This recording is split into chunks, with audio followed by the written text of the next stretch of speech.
In today's video, I'm going to teach you how to update your organization details in Xero. Whether you're making updates because of a recent move, a change in branding, or simply because you've got a shiny new logo, keeping your organization details current is essential for maintaining professional interactions with your clients and partners. So, let's dive in and get started. To begin, you'll want to log in to your Xero account. This is your gateway to all things related to your business accounting, so ensure you have your login credentials handy. Once you've landed on your Xero dashboard, direct your attention to the upper left corner of the screen. Here, you'll see the name of your organization. This is a key feature in navigating through Xero, as it opens up a list of options tailored to your business needs. Click on your organization's name, and from the drop-down menu that appears, select Settings. It's a simple step, but it's crucial as it takes us to the next stage of our task. With the Settings page now open, you'll want to locate and select the option labeled Organization Details. This section is your main hub for all your company's vital information. By clicking on this, you're opening up a range of editable fields where your current business details are stored.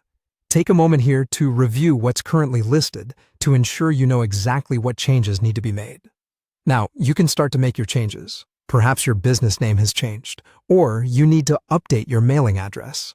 You might need to adjust contact information, such as a phone number or an email address.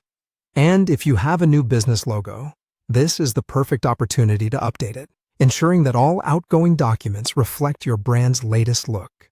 Simply click on the relevant fields and type in the new information. Accuracy is key, so double-check your entries to avoid any future complications.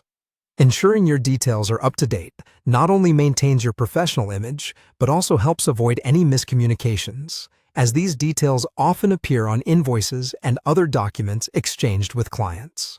Once you've entered all your updates, the final step is to save your work. Look for the Save button at the bottom or top right corner of the page. Clicking Save will apply all the changes you've made, securing the new information within your Xero account. It's a good practice to wait a moment after clicking to ensure everything is processed correctly. And there you have it. You've successfully updated your organization details in Xero. Keeping this information current is a quick win for maintaining the accuracy and professionalism of your business records. Thanks for following along, and remember to keep checking back for more useful tips and tutorials.